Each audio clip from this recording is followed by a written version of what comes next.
The thing about frozen doors that most people misunderstand is this. The door does not freeze because of the cold outside. The door freezes because of the warmth inside. Every time you open a door in winter, warm, moist air from inside your home rushes out to meet the cold, dry air from outside. When that warm, moist air hits the cold surface of the door, the cold surface of the frame, the cold surface of the hinges and the latch, and every tiny gap around the edges, the moisture in that warm air condenses and freezes instantly. It freezes into a thin layer of ice that you might not even notice after one opening, a slightly thicker layer after 10 openings, a significant layer after 100 openings. And over the course of a Minnesota winter, when you open your door 4 or 5 times a day for months on end, that layer of ice becomes a seal. It becomes a weld. It becomes a bond between the door and the frame that is stronger than the hinges, stronger than the latch, stronger than your shoulder when you try to force it open.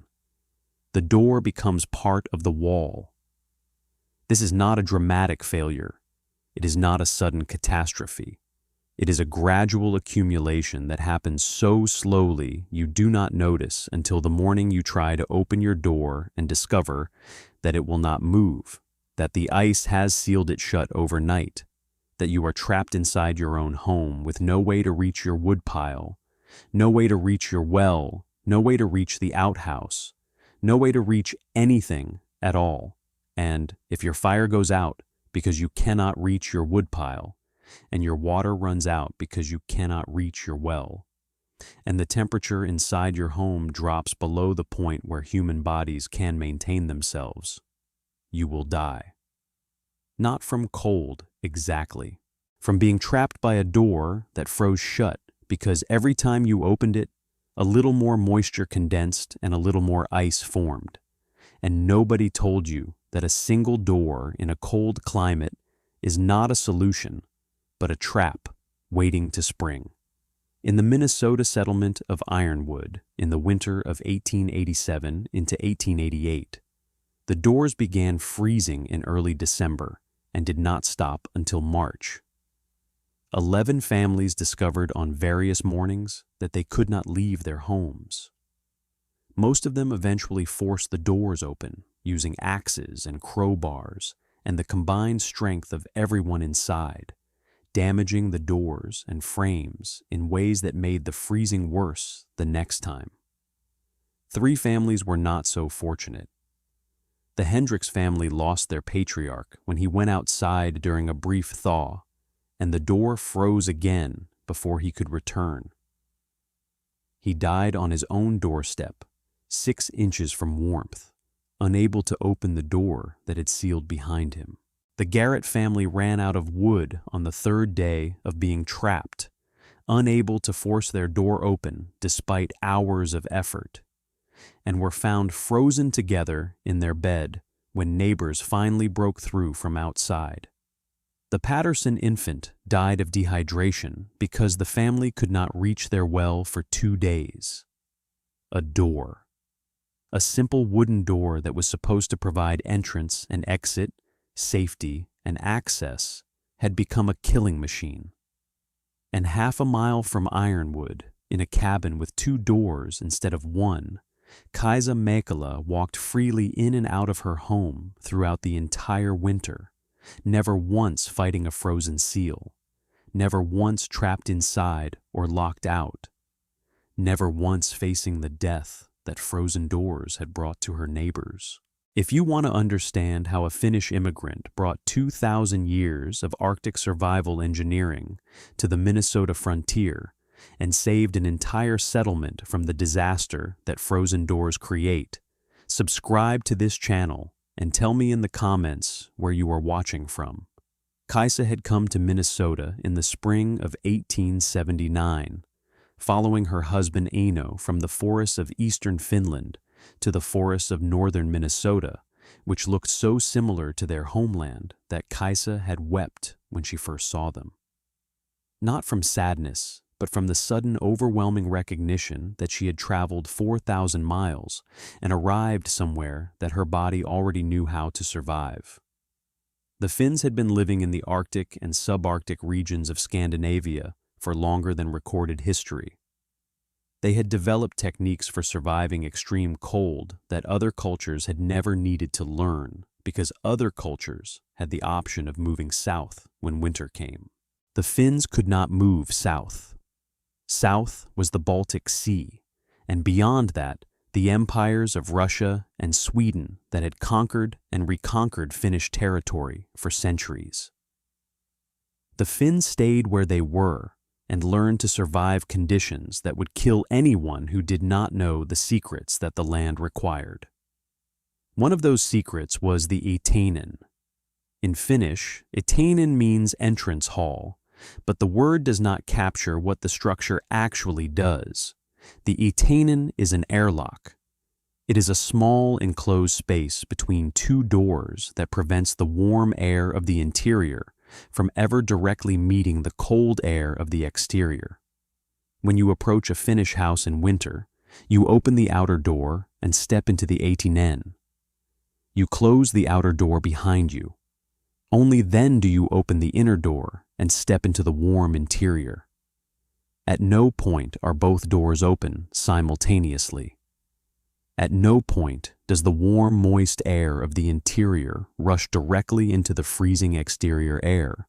The outer door stays cold, the inner door stays warm, and neither door freezes shut because neither door experiences the temperature differential that causes condensation. The physics are simple, but the effect is profound. The outer door of an eteinen might reach the same temperature as the exterior air, perhaps 40 below zero on a cold night. But there is no moisture in that cold air, so there is nothing to condense, nothing to freeze, nothing to weld the door to its frame. The inner door might be surrounded by warm, moist interior air, but the eteinen acts as a buffer, keeping that inner door at a temperature above freezing, preventing the condensation that would seal it shut. Two doors, 6 feet apart, with a small enclosed space between them. That is all an eteinen is. And that is all you need to prevent the disaster that killed 3 families in Ironwood in the winter of 1888. Kaisa and Aino built their eteinen in the summer of 1879, before they built any other part of their homestead. In Finland, this would have been understood. You do not build a house without an entrance hall any more than you build a boat without a hull. The eteinen is not optional. It is not a luxury. It is as essential as the roof, as necessary as the walls, as fundamental as the fireplace that heats the interior. But in Minnesota, among settlers who had come from climates where doors did not freeze and winters did not kill, the eteinen looked like a waste of lumber and effort. Reverend Josiah Whitmore was the first to comment. Whitmore had arrived in Ironwood in 1876, 3 years before the Meckellas, and had appointed himself the moral and practical authority of the settlement, despite having no particular qualifications for either role. He was a man of strong opinions and limited experience, convinced that his New England upbringing had prepared him for any challenge, and that foreign customs were by definition inferior to American ones. "The Finns are building a second door," Whitmore announced at the general store in August 1879, where settlers gathered to purchase supplies and exchange gossip. A second door with a whole room between them. I asked the woman why, and she said something in her language that I could not understand. Superstition, I expect. The Finns are full of it. Strange rituals and unnecessary precautions, and that steam bath they insist on taking every week like pagans. The laughter had rippled through the store. The Finns and their extra door. The immigrants who could not adapt to American ways. The superstitious foreigners who built entrance halls when a single door was obviously sufficient. Whitmore continued his criticism throughout the autumn, each visit to the Finnish homestead producing new complaints. They have built a small room that serves no purpose. They have wasted lumber that could have gone to better use. They have cluttered their entrance with hooks and shelves when a simple nail by the door would hold a coat. They are inefficient people who do not understand American practicality. Kaisa heard the criticism and said nothing. Her English was limited in those early years, and she had learned that arguing with men like Whitmore accomplished nothing. The Atenan would prove itself when winter came. The first winter was mild by Minnesota standards. The temperature rarely dropped below 20 degrees below zero, and the single doors of Ironwood froze only occasionally, forcing families to chip away ice and force their way out, but not trapping anyone for extended periods. Whitmore pointed to this mild winter as evidence that his criticism had been correct. "You see," he said, "a second door is unnecessary. We have survived the winter with single doors, and no one has been inconvenienced except by the normal challenges of the season. The Finns have wasted their labor on a precaution that the climate does not require." Kaisa still said nothing. She had lived through enough Finnish winters to know that mild years were not the measure. The measure was the worst year, the coldest month, the most brutal week. Preparations were not made for average conditions. Preparations were made for the conditions that would kill you if you were not prepared. The winter of 1887 into 1888 provided those conditions. The cold came early, in late November, and it came hard. By December, the temperature had dropped to 30 below and showed no signs of rising. The wind blew constantly from the northwest, driving the wind chill to levels that would freeze exposed skin in minutes.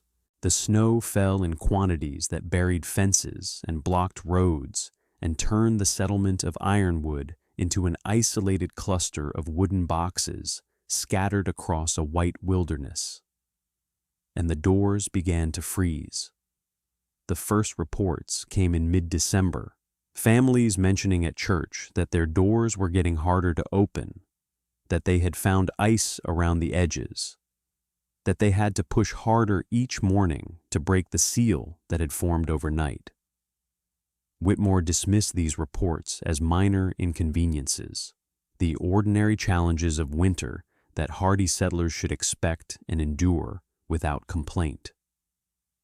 By early January, the reports had become urgent. The Hendricks door had frozen completely shut on the night of January 4th, trapping the family inside until Mr. Hendricks climbed out a window to chop away the ice from outside. The garret door had required 3 hours of work with an axe to open, damaging the frame so badly that the family had to nail blankets over the gap to keep the wind out. The Patterson door had frozen, thawed during a brief warm spell, and frozen again even more solidly than before.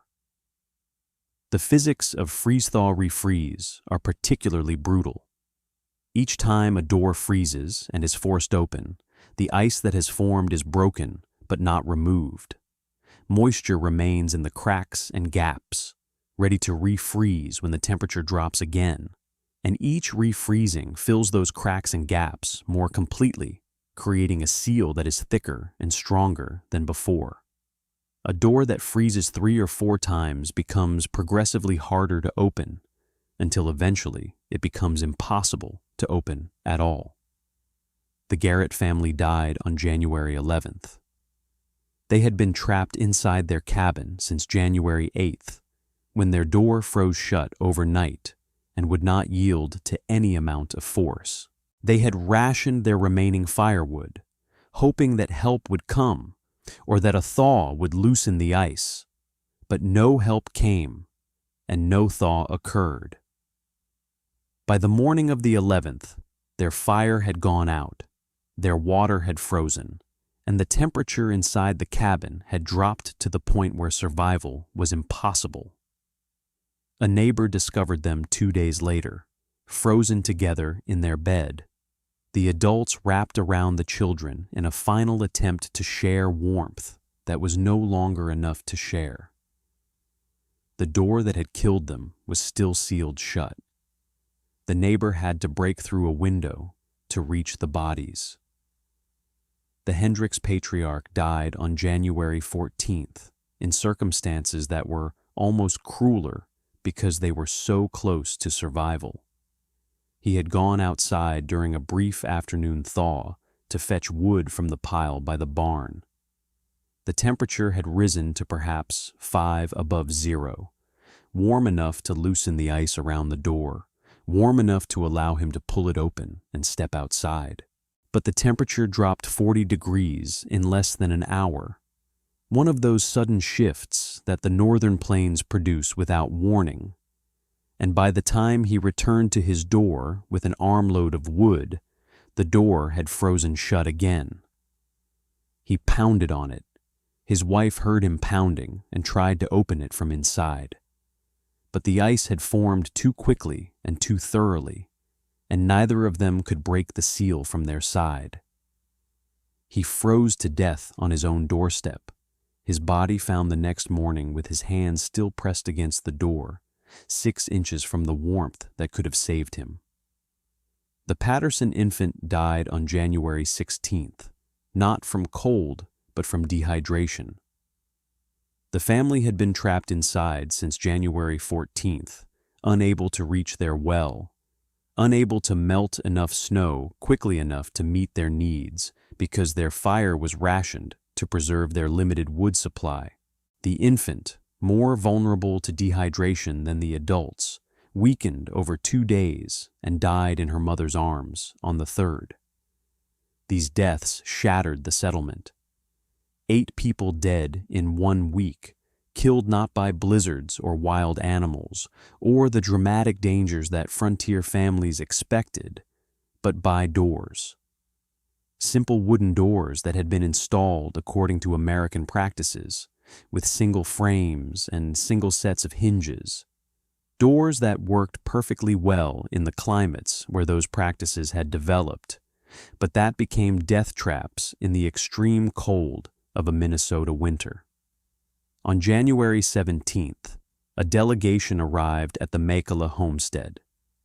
They came because someone had remembered the extra door, the 18N that Whitmore had mocked for 8 years, the Finnish superstition that wasted lumber and cluttered the entrance. They came because they were desperate and frightened and willing to consider that maybe the Finns knew something they did not. Kaisa opened the outer door to greet them, then the inner door, demonstrating in that simple act the principle that could have saved 8 lives.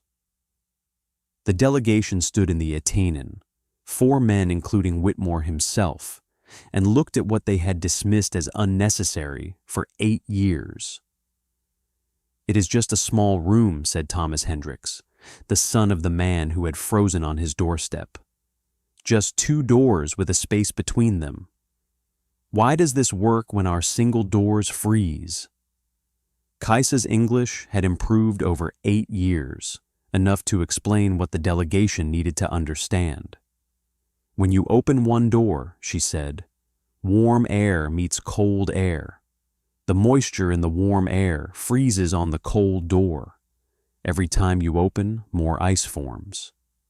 Eventually, the door becomes ice." She gestured to the Atainen around them.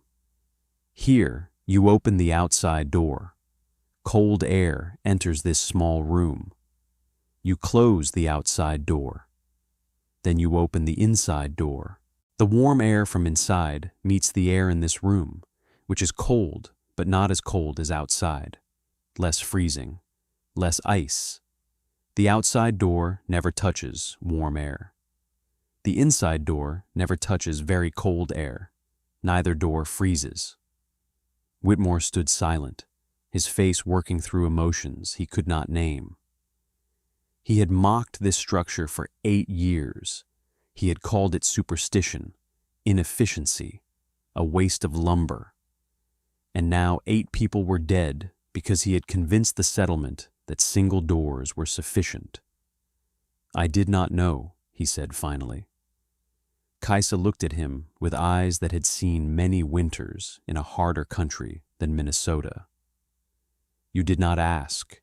You did not listen when we tried to tell you.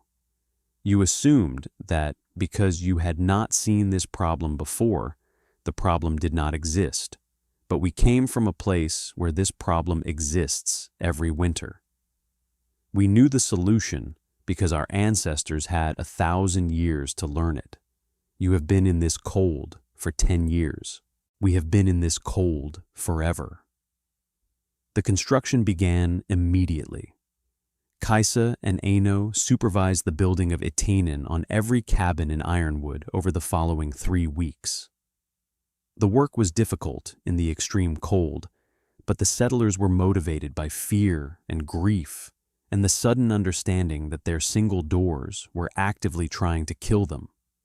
They added enclosed porches to their entrances, 6 feet deep and 8 feet wide, with outer doors that faced the weather and inner doors that faced the warmth. They installed the hooks and shelves that Whitmore had called clutter, places to hang coats and store boots in the transition space where they could dry without freezing. They created airlocks between their homes and the world outside. The remaining winter passed without another door-related death. The single doors that had killed 8 people were replaced by double-door systems that never froze, that never trapped anyone inside or locked anyone out, that simply worked the way doors are supposed to work, regardless of what the temperature was doing outside. The Itainen had proven itself, and the man who had mocked it most loudly had to live with the knowledge that his mockery had contributed to the deaths of 8 neighbors. The reckoning came in April, after the thaw had begun, and the doors that had been single all winter could be examined for the damage the ice had done. The frames were warped, the hinges were bent. The gaps between door and frame, which should have been tight, had been widened by repeated freeze and force cycles until some doors could barely close at all. The single doors of Ironwood had been destroyed by the winter they were not designed to survive. The gathering was held in the church that Whitmore had led for 12 years, the building where he had delivered sermons on the virtues of American practicality and the foolishness of foreign customs. The survivors assembled to mourn the dead and to acknowledge what had killed them. Whitmore spoke first.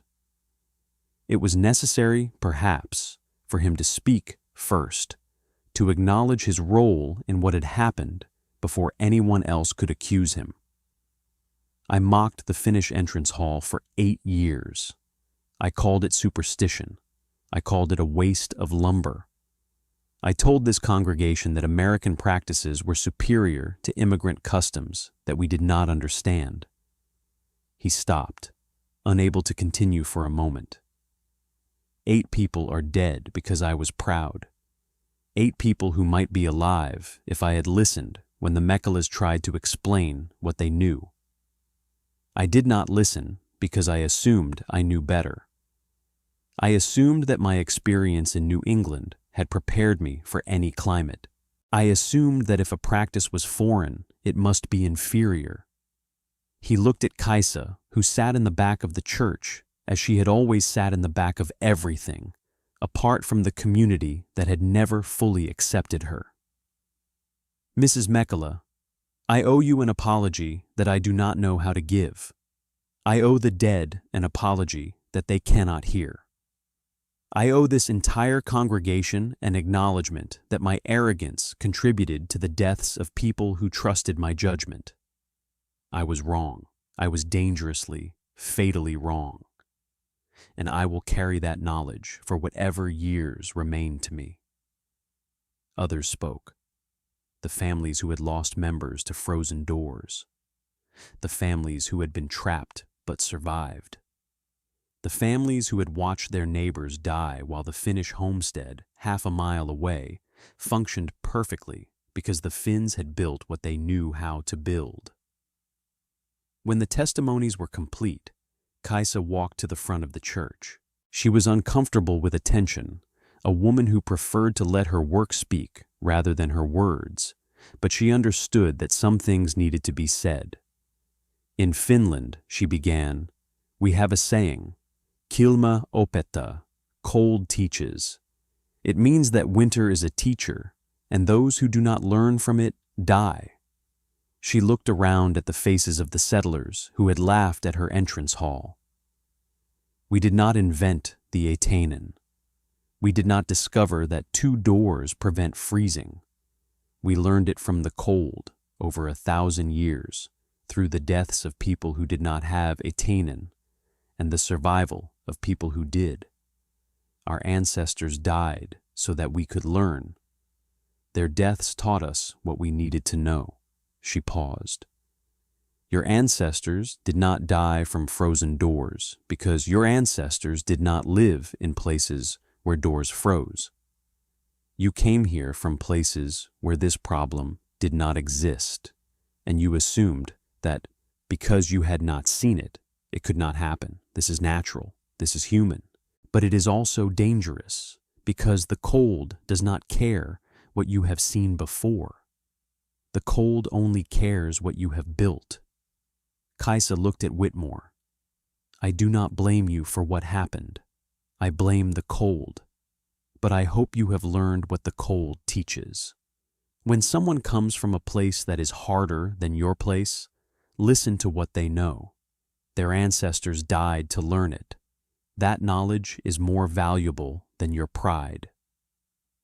The phrase building Finnish entered the vocabulary of the Minnesota frontier that spring and spread across the northern territories. It meant constructing with the wisdom of people who had survived extreme conditions for generations, listening to immigrants who came from harder places, accepting that foreign practices sometimes knew things that American practices had never needed to learn. It was spoken with respect, as if the speaker understood something about humility that could only be learned through watching neighbors die of preventable causes. Kaisa and Aino Mekala lived on their Minnesota homestead for another 36 years. Kaisa passed in the winter of 1924 at the age of 78, and Aino followed her 6 months later, unable to imagine life without the woman who had built their entrance hall with her own hands 45 years before. Their Atainen still stands, maintained now by the Minnesota Historical Society as a monument to the engineering that saved a settlement. Visitors walk through the outer door, stand in the small enclosed space that prevented so much death, and walk through the inner door into the warmth that the system preserved. The temperature difference is palpable. The lesson is unforgettable. Above the inner door, carved in letters that Kaisa added in the years after the Great Dying, is an inscription in both Finnish and English. Kilma opettaa, cold teaches. The settlers who had laughed at her extra door, who had watched their neighbors freeze because they refused to learn from people who knew more than they did, they understood exactly what those words meant. And if you learned something from this story about Arctic entries and airlock principles and the physics that kept one family safe while their neighbors died, subscribe to this channel because we have more stories about the forgotten engineering that kept people alive before modern technology made everyone forget how to survive without it. 2 doors 6 feet apart with a small enclosed space between them. That is all it takes to prevent the disaster that kills people who do not know what cold teaches. The Finns knew. Now you know too.